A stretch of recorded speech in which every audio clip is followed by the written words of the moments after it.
भली भांति परिचित है ना। जब हम योग की शुरुआत करते हैं तो सर्वप्रथम कार्य जीवन और जगत से जो जुड़े हुए बंधे हुए है ना, जो हमारा मन और बुद्धि जो बाहर भटक रहा हो उसको हम परिवर्तित करके कक्षा की तरफ उसे घुमाते हैं, ताकि जो भी हम अध्ययन कर रहे हैं, जो भी विषय हम पढ़ रहे हैं, उसमें हमारा मन रमे स्थिर है ना। तो हम क्या करते हैं, आप जानते हैं, हम शांति मंत्र बोलते हैं। तो शांति मंत्र बोलने के पूर्व हम लोग क्या करेंगे, अभी 3 बार ओम का उच्चारण करेंगे, है ना। तो चलिए उचित ध्यान के आसन का चुनाव करें जिस पर आप आराम से बैठ सकें। कोई भी आसन हो सकता है, सुखासन और पद्मासन जैसा। और आंखों की हथेलियां कैसे रहेंगी भाई, ज्ञान मुद्रा की स्थिति। अंगूठे के बाद वाले उंगली के सिरे को इस प्रकार और 3 उंगलियां ये जुड़ी हुई और ये घुटने टूटी, ये पौंधा घुटने टूटा। ऐसा नीचे मत रखिए भी, ऐसा बहुत ऊपर मत रखिए। ये है ज्ञान है ना। ज्ञान मुद्रा साथ उंगली भांति तो अच्छे हैं, यदि नहीं है तो मैं बता देता हूँ। सबसे श्रेष्ठ मुद्रा मानी गई यदि आप अध्ययन अध्यापन कर रहे हैं, यदि आप विद्या अर्जन कर रहे हो, सबसे श्रेष्ठ मुद्रा मानी गई है। जिसके अभ्यास, जो अभ्यासी होता है उसकी बौद्धिक क्षमता बढ़ती, स्मरण शक्ति, एकाग्रता, मस्तिष्क के स्नायु मजबूत होते, अनिद्रा, सिर दर्द और स्वभाव में परिवर्तन होता है। तो आइए हम लोग ज्ञान मुद्रा लगाएं। मेरुदंड सीधा, गर्दन सीधी और आंखें बंद। और इसके साथ ही अपने आप में थोड़ी ढीला, शिथिल और तनाव अर्थात शरीर की सभी क्रिया प्रणाली को स्वतः कार्यान्वित, व्यवस्थित और संचालित होने दें। उनके कार्यों में किसी प्रकार का व्यवधान या हस्तक्षेप न हो, परंतु प्रयास करें कि अवस्था में भी आपका वेतन बिल्कुल सीधा, सुदृढ़ और वक्षस्थल सामने की ओर विस्तारित एवं मंदन की बने रहे। और इसी के साथ धीरे आपका शरीर स्थिर होता है। शरीर के स्थिर होने के साथ धीरे धीरे आते जाते विश्वास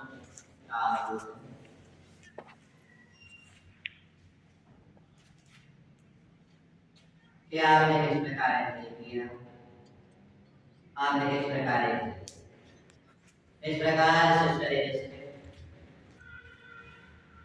शरीर के स्थिर होने के साथ ही आते जाते विश्वास का किया, आपने किस प्रकार किया, आपने किस प्रकार इस प्रकार से शरीर श्वास संयमित और इसी के साथ मन को शांति, चिंतन, मनन, विचार को विश्राम दें और अब अपने सजगता को भूमध्य कर लें और वहां पर सहज रूप से दीपक के लौ के प्रतिबिंब की कल्पना और धीरे धीरे उस दिव्य लौ की आकृति, रंग और उसके अलौकिक दिव्यमान प्रकाश भूमध्य पटल के सम्मुख अनुभव करें और धीरे धीरे उस पर एकाग्र होते। इस प्रकार से भूमध्य एक दीपक की लौ को आप देख रहे हैं और धीरे धीरे उस पर केंद्रित होने का प्रयास करें और धीरे धीरे उस पर केंद्रित होते उस पर स्थिर होते 3 बार ओम मंत्र का सात्विक उच्चारण करें। अतः ओम के उच्चारण के लिए गंभीर श्वास लें।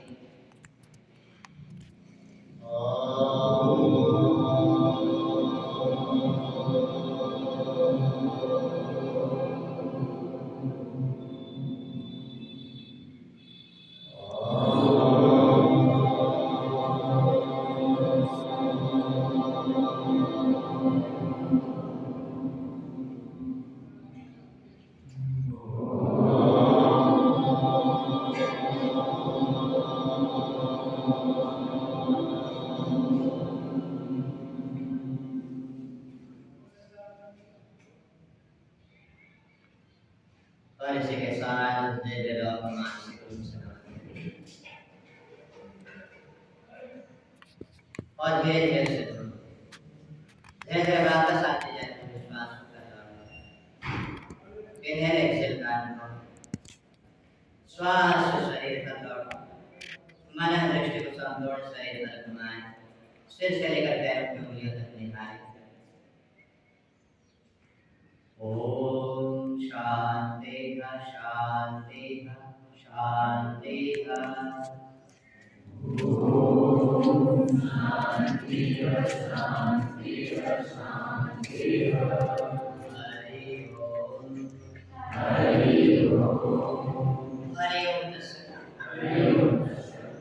इसी के साथ आइए दोनों हाथों की हथेलियों को आपस में रखें, लेकिन अपनी आंखों को बंद रखें। दोनों हाथों की हथेलियों को आपस में रखें, करें केवल ऊष्मा गर्मी उत्पन्न करें।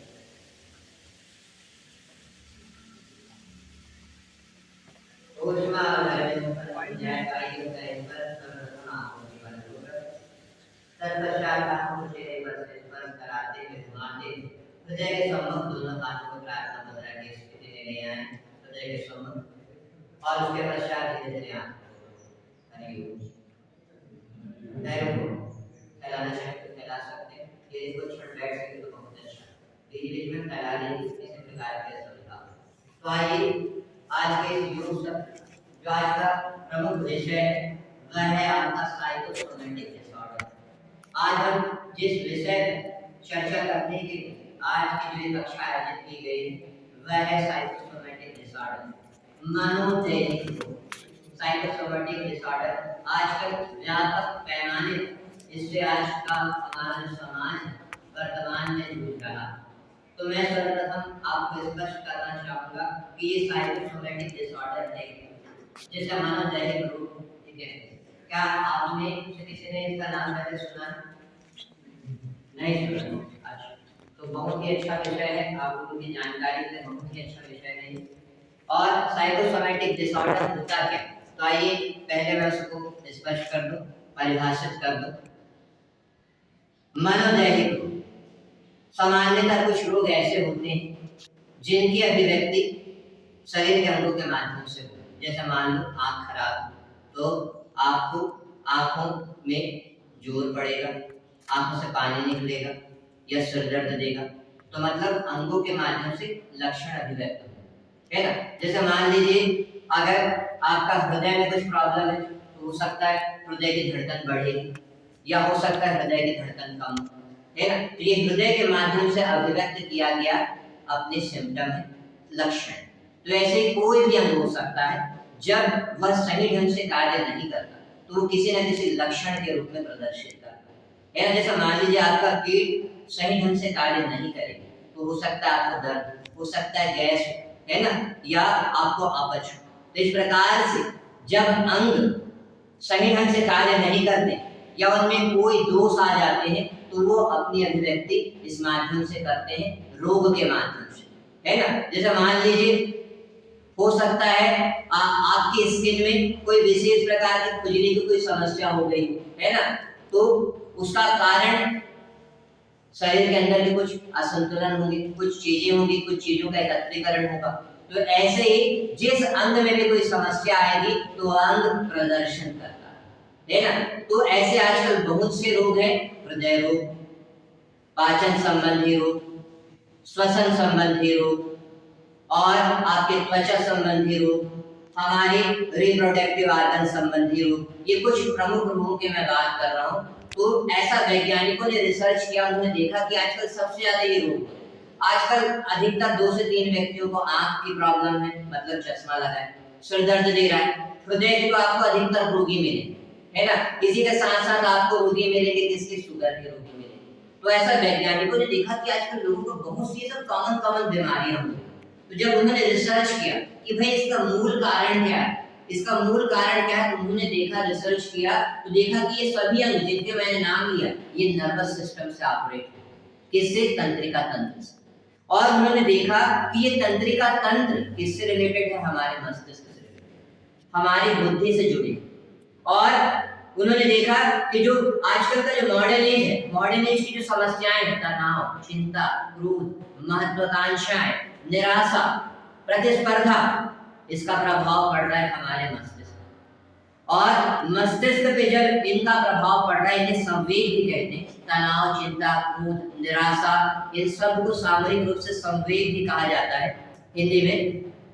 तो इन संवेगों के कारण देखा वैज्ञानिकों ने कि नर्वस सिस्टम डिस्टर्ब हो रहा है, नर्वस सिस्टम डिस्टर्ब हो रहा है। और जिन जिन अंगों का मैंने नाम लिया, आमाशय, हृदय, फेफड़े, आपके पैंक्रियास, छोटी आंत, बड़ी आंत, हमारे उत्सर्जन, हमारे त्वचा, ये सब तंत्रिका तंत्र के माध्यम से प्रत्यक्ष और अप्रत्यक्ष रूप से नियंत्रित है। तो उन्होंने देखा, वैज्ञानिकों ने जब रिसर्च किया तो देखा कि जो आजकल की वर्तमान परिस्थितियों की सब जटिलताएं हैं, ये जो समस्याएं हैं, ये हमारे मस्तिष्क को क्या कर रही, प्रभावित कर रही, और मस्तिष्क का प्रभाव पड़ रहा है इन तंत्रिकाओं पर। और ये सिंपैथेटिक और पैरासिम्पैथेटिक रूप से दो भागों में जो नर्वस सिस्टम बटा है वो डिस्टर्ब हो रहा है और व्यक्ति को रोग के रूप में वो अभिव्यक्त हो रहे हैं। जैसे हृदय की समस्या, इसका कारण नर्वस सिस्टम का डिस्टर्बेंस है। और नर्वस सिस्टम क्यों डिस्टर्बेंस है, बाह्य जीवन और जगत की परेशानी। तो इस प्रकार से यही साइकोसोमेटिक डिसऑर्डर, मनोदैहिक, मतलब उन रोगों की अभिव्यक्ति अंगों के माध्यम से होगी। पेट की कुछ खराबी, आपकी छोटी आंत की कुछ खराबी, जैसे अल्सर, आप अल्सर को जानते हैं, आजकल अल्सर भी बहुत से लोगों को हो रहा है। अल्सर का भी कारण क्या है, मानसिक। अल्सर का भी कारण मानसिक है, यानी आप मानसिक रूप से अशांत है, उद्वेलित है, तनाव में है, और जिसके कारण नर्वस सिस्टम डिस्टर्ब हो रहा है और हार्मोन्स डिस्टर्ब हो रहे हैं, और कालांतर में फिर वो घाव के रूप में अल्सर का स्वरूप ले रहे हैं। तो इस प्रकार से ये मनोदैहिक रोग। और ऐसा देखा जाता है कि जो हमारा एंडोक्राइन सिस्टम, अंतःस्रावी ग्रंथियां, ये भी मुख्यतः हमारे नर्वस सिस्टम के माध्यम से ही संचालित होती हैं, नियंत्रित होती हैं। तो इस प्रकार से सबसे ज्यादा आजकल लोगों को थायराइड की प्रॉब्लम हो रही है, सबसे कॉमन है। और अंतःस्रावी ग्रंथियों के अंतर्गत ये पेंक्रियास आता है, अग्नाशय आता है, लीवर भी आता है, ये सब अंतःस्रावी ग्रंथियां। तो सबसे ज्यादा शुगर के रोगी दिख रहे हैं, थायराइड के रोगी दिख रहे हैं, उच्च रक्तचाप के रोगी दिख रहे हैं, अधिकतर लोगों का पेट खराब है ना, और आप देखिए अधिकतर लोगों को चश्मा लगा। तो इस प्रकार से जितने भी ये रोग है, अब तक हम इनका इलाज कहाँ कराते थे, डॉक्टर के पास जा। जो एलोपैथिक डॉक्टर है, आप जाएंगे कि सर दर्द कर रहा है तो आंखें चेक कराओ, पानी पीना, बोला ठीक है, खान पान ध्यान रखो, और कुछ दवाई लिखा, छोड़ दिया, ठीक नहीं हुआ, फिर आप चश्मे वाले डॉक्टर के पास गए, चश्मा लगाया, समाधान हो गया, संतुष्ट। लेकिन इसका कारण क्या है? वैसे उच्च रक्तचाप, कोई भी एलोपैथिक डॉक्टर नहीं बोलेगा कि मन का भी ट्रीटमेंट कराओ, दवाई तो लिख दिया ठीक है, लेकिन कभी नहीं बोलेगा कि मन का भी ट्रीटमेंट। ये वैज्ञानिक रिसर्च से प्रमाणित है। इन सब जिन मैंने अंगों का नाम लिया, ये मनोदैहिक रोग है।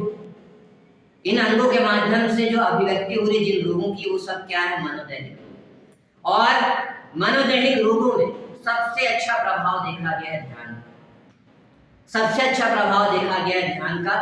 और साथ ही साथ योग के अंतर्गत हम ध्यान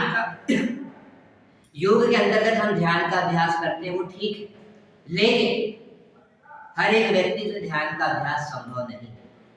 हर एक व्यक्ति से ध्यान का अभ्यास संभव नहीं। उसके लिए योग के कुछ सिद्धांत, यदि व्यक्ति योग के सिद्धांतों को फॉलो कर ले तो वह अपने मन को, अपनी बुद्धि को साध सकता है। और मन और बुद्धि सज गई तो एंडोक्राइन ग्लैंड सज जाएंगे, आपके नर्वस सिस्टम, आपका अनुकंपी तंत्र और परानुकंपी तंत्र भी सज जाएंगे। तो इस मनोदैहिक रोग के उपचार में दो चीजें सबसे महत्वपूर्ण हैं, एक तो आपका ध्यान का अभ्यास और दूसरा योग के कुछ बेसिक सिद्धांत, जिसका यदि व्यक्ति पालन करे तो वह मनोदैहिक रोगों से मुक्त हो सकता है। वह है यम और नियम। अष्टांग योग आप लोगों ने पढ़ा है सेकंड सेम में, और उस अष्टांग योग में जो 8 अंग बताए गए, यम, नियम, आसन, प्राणायाम, प्रत्याहार, धारणा, ध्यान और समाधि, ये जो 8 अंग बताए गए, उनमें से भी 2 अंगों का, यम और नियम का, जिसने अपने जीवन में पालन कर लिया, उसे मनोदैहिक रोग ज्यादा प्रभावित नहीं करे, हावी नहीं। आप भली भांति परिचित है 5 यम और 5 नियम। 5 यम कौन कौन से हैं? सत्य, अहिंसा, अस्तेय, अपरिग्रह और ब्रह्मचर्य। ये 5 यम। वैसे ही 5 नियम बताए हैं। 5 नियम कौन कौन से? शौच, संतोष, तप, स्वाध्याय और ईश्वर प्रणिधान। ये 5 यम और 5 नियम। अब प्रश्न उठता है कि ये योग के सिद्धांत है, ठीक है सर, योग के सिद्धांत हम फॉलो करेंगे, लेकिन जो हमारी भारतीय संस्कृति है, जो हमारा भारतीय समाज है, उस भारतीय संस्कृति और भारतीय समाज में ये योग के जो 5 यम और 5 नियम है, वो संस्कार के रूप में बच्चों को दिए जाते हैं बचपने से। हमारे भारतीय समाज में संस्कार के रूप में बच्चों को सिखाया जाता है कि बेटा सत्य बोलिए, बेटा हिंसा मत कीजिए, है ना। अस्ते मतलब दूसरों की धन संपत्ति को मत छीनिए। अपरिग्रह मतलब धन उपभोग की वस्तु को जितनी जरूरत हो उतना ही संचय कीजिए। ब्रह्मचर्य, ब्रह्मचर्य का अर्थ होता है, सही अर्थ है इंद्रिय से, उसमें पंच ज्ञानेंद्रियां पंच कर्मेंद्रियां दोनों आते हैं। तो इस प्रकार से भारतीय समाज में प्रत्येक बच्चे को बचपन से शिक्षा दी जाती है। अब हमारा समाज पाश्चात्य की तरफ जा रहा है, अब मॉडर्न हो रहे हैं, जो बड़े परिवार होने से टूट रहे हैं, अब न्यूक्लियर फैमिली डेवलप हो रही है। इस कारण आज कोई ये संस्कार नहीं देते। यदि ये संस्कार हमारे समाज में जो पहले दिए जाते थे आज फिर दिए जाएं तो आपको मनोदैहिक रोग ही ना, आपको ध्यान करने की जरूरत ही ना। तो जो 5 यम है, सत्य, अहिंसा, अस्तेय, अपरिग्रह और ब्रह्मचर्य, जो जीवन में अपनाएगा उसे मनोदैहिक रोग नहीं होंगे, और यदि होंगे तो वो विकराल स्वरूप ग्रहण नहीं करेगा। वैसे ही 5 नियम, शौच, संतोष, तप, स्वाध्याय और ईश्वर प्राणायाम। शौच का अर्थ शुद्धता, अपने आप को मानसिक रूप से भी शुद्ध रखिए। शरीर की शुद्धता ठीक है, लेकिन मन को विकृतियों से मत भर के रखिए। लोगों के प्रति ईर्ष्या, जलन, द्वेष मत रखिए। सबके प्रति प्रेम, भाईचारा रखिए, यही शौच। संतोष, आज किसी भी व्यक्ति के पास संतोष नहीं। यदि आप संतोषी बने, जो भी हो, जिस परिस्थितियों में भी हो, जो भी आपको मेहनत करके मिले उससे संतोष हो, तो बहुत से मानसिक रोग ठीक हो जाएंगे। तप का अर्थ है थोड़ा विपरीत परिस्थितियों में भी अपने आप को ढालना सीखिए। जरा भी परिस्थितियां बदलती, आप शारीरिक और मानसिक रूप से अशांत और उद्वेलित हो जाते। तप का तात्पर्य यह है कि थोड़ा अपने आप को तपाइए, थोड़ा परिस्थितियों के अनुसार ढलिए। जैसे मान लीजिए अगर कमरे में पंखा नहीं तो बिना पंखे के भी 10 मिनट बैठने का प्रयास कीजिए, ताकि कल को लाइट गोल हो तो आप आराम से 10 मिनट बैठ सकें। तप का अर्थ यही, मतलब थोड़ा अपने आप को तपाना, बहुत ज्यादा सुख परिस्थितियों में ना रहें, ठीक है। फिर आता है स्वाध्याय। स्वाध्याय का अर्थ है अच्छे साहित्यों का अध्ययन कीजिए। जो महापुरुषों ने, हर धर्म में महापुरुष हुए, हर धर्म में अच्छे ग्रंथ हुए, उनमें जो अच्छी बातें बताई गई उनको अपने जीवन में उतारें। हम क्या करते हैं, जब बुढ़े हो जाते तब भागवत गीता और ग्रंथों का अध्ययन करें। अगर हम अभी उनको अपने जीवन में उतारें तो एक अच्छा समाज और एक अच्छा व्यक्तित्व का निर्माण कर सकते हैं। फिर आता है आपका ईश्वर प्राणायाम। शौच हो गया, संतोष हो गया, तप हो गया, स्वाध्याय हो गया, 5वां है अंतिम है ईश्वर प्राणायाम। आप जिस धर्म के भी, जिस धर्म से भी संबंध रखते हैं, थोड़ा ईश्वर पे आस्था रखें। तो इस प्रकार से जो 5 यम और ये 5 नियम जिनका पालन करेगा वो मनोदैहिक रोगों को नियंत्रित कर सकता है। ये रिसर्च अमेरिका में हुए रिसर्च से प्रमाणित है। और दूसरा माध्यम है ध्यान। ध्यान का हम बहुत से ध्यान के बहुत से विकल्प हैं, ध्यान के कई तरीके, उसमें सबसे सरल तरीका त्राटक। आज हम उस त्राटक का अभ्यास करें। तो ये स्पष्ट है, मनोदैहिक रोग उन्हें कहा जाता है जिनमें रोगों की अभिव्यक्ति शरीर के अंगों के माध्यम से होती, जैसे कि हृदय, फेफड़ा, आमाशय, छोटी आंत, बड़ी आंत, त्वचा, हमारी ग्रंथियां जैसे थायराइड ग्रंथि, पैंक्रियास, अग्नाशय, हमारे प्रजनन और उत्सर्जन, और इनके माध्यम से रोगों की अभिव्यक्ति होती है। और लेकिन इन रोगों का मूल कारण क्या होता है, हमारी तंत्रिका तंत्र का असंतुलन। क्योंकि ये जितने भी अंगों के मैंने नाम लिए ये सभी तंत्रिका तंत्र द्वारा नियंत्रित होते हैं।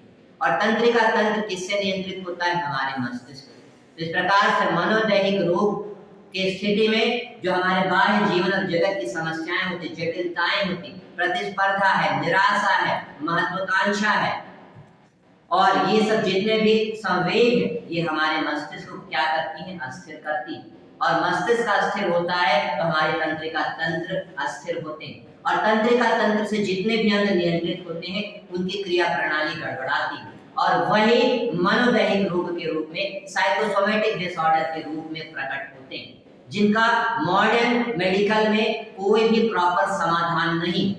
जितना अच्छा समाधान योग में है उतना कहीं नहीं। आजकल एलोपैथिक डॉक्टर आपको मेडिसिन लिखकर दवाइयां देके आपको विदा कर देंगे, जो कि अपूर्ण इलाज है, यदि आप इसकी मूल जड़ को जान जाएं और यदि आप यम और नियम और ध्यान का अभ्यास नियमित करें तो आपको मनोदैहिक रोग होगा नहीं, और होगा तो कभी विकराल स्वरूप ग्रहण नहीं करेगा। तो आइए हम त्राटक का अभ्यास करेंगे। तो त्राटक के लिए आपको करना क्या है भाई, आप घेरे में बैठिए, ठीक है, इसको रख लेंगे, वैसे चारों तरफ आपको 6-6 लोग बैठना है, ठीक है। चलिए सावधानी से उठाइए, एक लड़का उठाए, 6 लड़के आ जाए उठ के, बाकी सब शुरू के 6 लड़के उठ जाए, खड़े हो जाए और इसको बीच बीच में रखो है, आपको 4 लोगों के बीच में रखो, 4 लोगों के बीच में, और 6-6 लोग उसमें घिर के बैठे। चलिए एक व्यवस्थित रूप से, बाकी नहीं बैठ, बाकी उठेंगे है ना, जब ये लड़के बोलेंगे तब लोग उठ के आएंगे, पीछे भी ले जाइए, पीछे भी ले जाइए, बातें नहीं। नाटक के अभ्यास के लिए कैंडल का यूज किया जाता है, पहले इंस्ट्रक्शन को सुन लें, शांति से बैठे, ग्रुप में दूर से अच्छे से बैठे, है ना, बाहर ना निकला। बीच में सर वीडियो ऑन भी करेंगे, इसका अपनी स्थिति को सही रखें, बंद करवाऊंगा में सबसे महत्वपूर्ण होता है दीपक की लौ का यूज किया जाता है। त्राटक 2 प्रकार के होते हैं, एक स्थूल त्राटक और एक सूक्ष्म त्राटक। स्थूल मतलब बाहर दिखाई देने वाली वस्तु पर खुली आंखों से एकाग्रता स्थूल त्राटक। सूक्ष्म त्राटक जिसमें बंद आंखों से हम एकाग्र हो। तो जो हम लोग त्राटक का अभ्यास कर रहे हैं ये स्थूल त्राटक है, आंखों से दिखाई देने वाली वस्तु पर एकाग्र।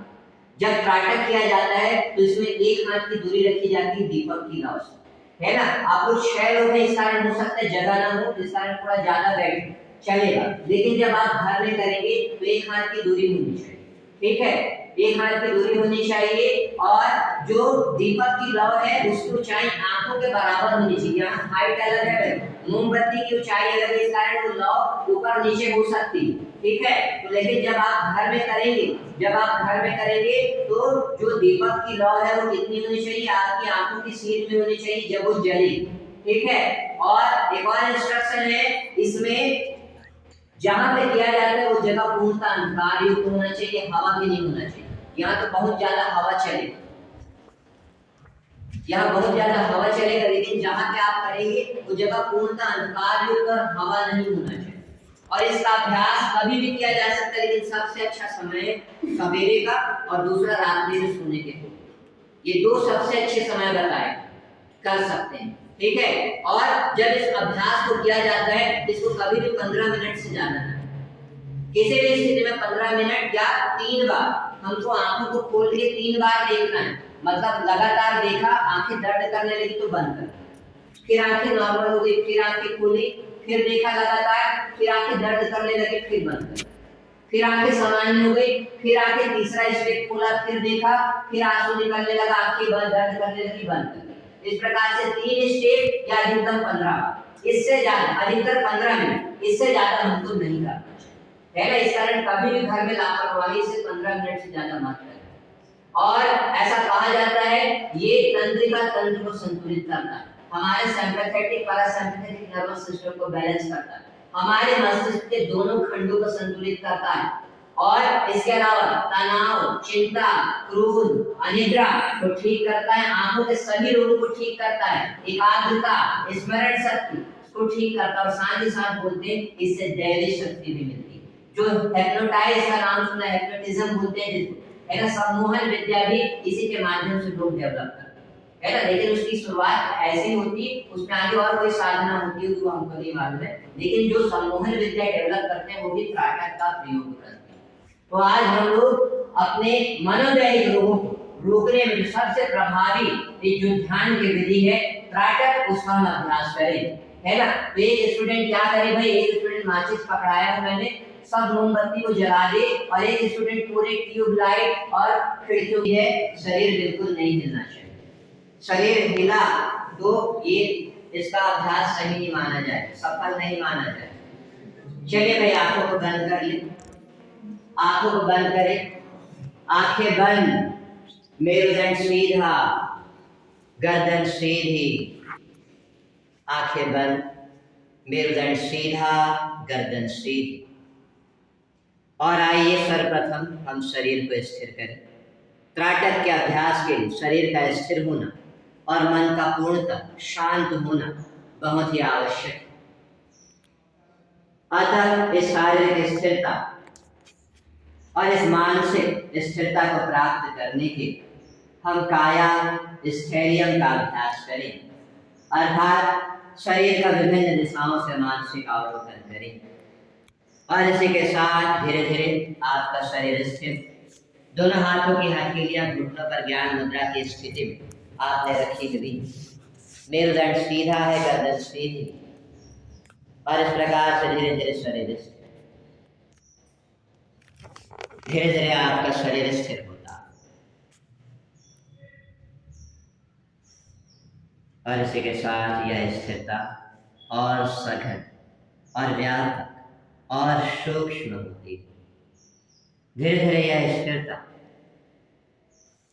और प्रगाढ़ और दीर्घ और व्यापक होती है। और इसी के साथ धीरे धीरे आपका शरीर और अधिक जड़ और अधिक स्थिर और अधिक शांत होता है। धीरे धीरे आपका शरीर बिल्कुल एक पर्वत की तरह, एक विशाल पत्थर की तरह अपनी जगह स्थिर और अटल और अडिग होता है। शरीर में कहीं पर भी कोई कम, कोई हलचल नहीं। और इस प्रकार से धीरे धीरे आपका शरीर बिल्कुल हिमालय पर्वत की तरह अडिग और स्थिर और शांत हो चुका है। और इसी के साथ आते जाते विश्वासों का अवलोकन कि आपने किस प्रकार इनहेल किया, आपने किस प्रकार एक्सहेल, आपने कैसे श्वास ली, आपने कैसे श्वास छोड़ी। इस प्रकार से श्वास की गति भी सहज स्वाभाविक वलय हो, शरीर स्थिर, श्वास संयमित, और इसी के साथ आपका मन भी बिल्कुल शांत सच। और अब सभी आंखों को खोले और उस दीपक की लौ के सबसे चमकदार क्षेत्र को देखें। सभी आंखों को खोल लें और दीपक की लौ के सबसे चमकदार क्षेत्र को देखें, परंतु पल के ना झपके, लेकिन याद रखें आंखों पे अनावश्यक दबाव ना पहुंचे। यदि सहज रूप से आंखों को खुला रख सके तो खुला रखें, शरीर में कोई हलचल ना हो। यदि आंसू निकले तो बहुत अच्छा है, लेकिन इस अवस्था में मन भी शांत हो, विचार शून्य बना। दीपक के सबसे चमकदार क्षेत्र को अनवरत देखने का प्रयास करें समर्पण की भावना से। लेकिन मेरुदंड सीधा, गर्दन सीधी और आंखें अपलक उस दिव्य लौ को निहारती, उसके साथ समर्पित एकाकार होती। और अब सभी आंखों को बंद कर लें, लेकिन मेरुदंड सीधा है, गर्दन सीधी है, और बंद आंखों से उस दीपक के लौ के प्रतिबिंब दोनों आंखों के मध्य में भूमध्य आप देखने का प्रयास कर रही हैं, जैसे मानो उसका प्रतिबिंब अभी भी आपको भूमध्य पर मन की आंखों से दिखाई दे रहा। और इसी के साथ आंखों का तनाव जो कि मन की तरफ, मस्तिष्क की तरफ चला गया था, उसे धीरे धीरे दूर कर, धीरे धीरे सहज हो। और यदि अब वह दीपक की लौ का प्रतिबिंब बंद आंखों से ना दिखाई दे रहा हो, धुंधला हो गया हो, और आंखें यदि सहज हो गई, तो आइए एक बार फिर से आंखों को खोलें और दीपक की लौ पर एकाग्र हो जाएं।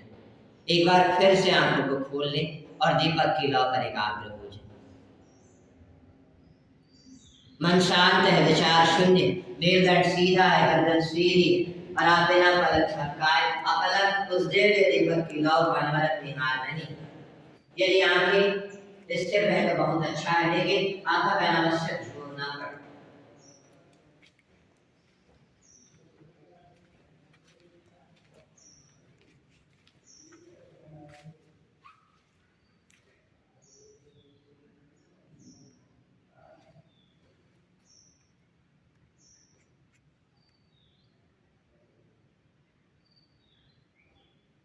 पुनः आंखों बंद कर और एक बार फिर से बंद आंखों से उस लौ वाले अनवरत देखते रहे, जैसे मानो वह दीपक की लौ भी बंद आंखों से आपको दिखाई दे रही। दोनों लौ के मध्य घुमंड धरने में उसका प्रतिबिंब जैसे मानो साक्षात बन रहा हो। आप अभी भी बंद आंखों से उसे जैसे देख रहे हैं। और इसी के साथ धीरे धीरे आंखों का तनाव भी दूर हो रहा, धीरे धीरे आंखें सहज हो रही, आंखों का तनाव जो मन की ओर चला गया था, मन भी अशांत हो गया था, मन भी धीरे धीरे सहज हो रहा।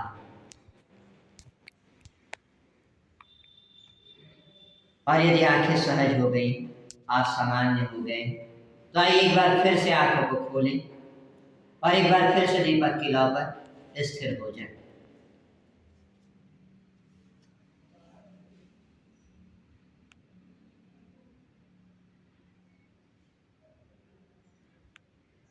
उस दीपक की लौ के सबसे चमकदार क्षेत्र को आप देख रहे हैं। समर्पण की भावना से मेरुदंड सीधा है, मन शांत है, विचार शून्य, आंखें अपलक, बिना पलक झपकाए आप देख रहे हैं।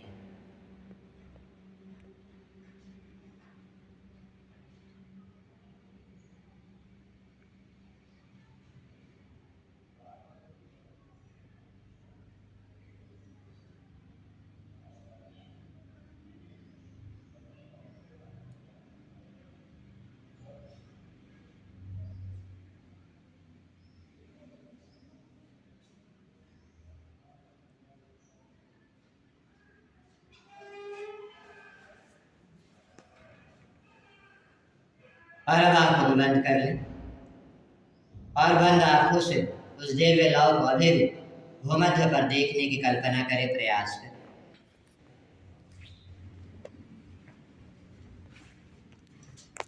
और अब उस दिव्य लौ पर केंद्रित होते हुए एक दूसरे से मिलाते हुए मेरे साथ 11 बार ओम मंत्र का सामूहिक उच्चारण करें। अतः ओम के उच्चारण के लिए लंबी गहरी श्वास लें।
पानी के साथ उस दिव्य लौ को मानसिक रूप से नमन करें और धीरे धीरे उसे दूर होते धीरे धीरे वापस आते जाते हुए श्वासों पर लौट इन्हेल एक्सेल का अनुभव। श्वासों से शरीर पर लौटे, संपूर्ण शरीर को देखे मन की आंखों से। ओम शांति शांति शांति। ओम शांति शांति शांति। हरि ओम। हरि ओम। हरि ओम तत्सत। हरि ओम तत्सत। और इसी के साथ आइए दोनों हाथों की हथेलियों का आपस में रगड़ी करते हैं, उनके मध्य ऊष्मा करने उत्पन्न लगे। ऊष्मा करने उत्पन्न हो जाए तो आइए सर्वप्रथम उनका स्पर्श आंखों की पलकों पर, तत्पश्चात हाथों को चेहरे पर से घुमाते हुए स्पर्श कराते हुए हृदय के सम्मुख प्रार्थना मुद्रा की स्थिति में आ जाएं और फिर धीरे धीरे आंखों को खोल दें। हरि ओम। पैरों को फैला लें और दीपक की लौ को बंद कर दें, बुझा दें। पैरों को फैला के बैठें, बातें ना करें, अपनी जगह पे शांति से बैठिए।